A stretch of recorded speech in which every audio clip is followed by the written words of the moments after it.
To say that Dhamra Port Company Limited is up for sale. Nisha Podar gets us the exclusive details in that.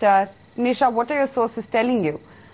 Aisha, my sources are telling me that Dhamra Port Limited, which is a joint venture between two big listed entities, that is Tata Steel as well as L&T.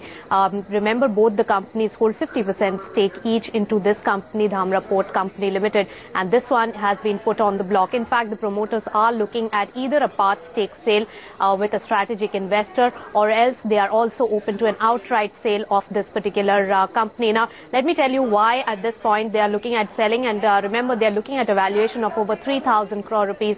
Remember, 3,000 crores is something that the two companies have invested together in the project, which has right now a little recently have been commissioned. Now, what they are operating at the moment are two terminals on Odisha, and these two terminals have 12.5 million tons of capacity each.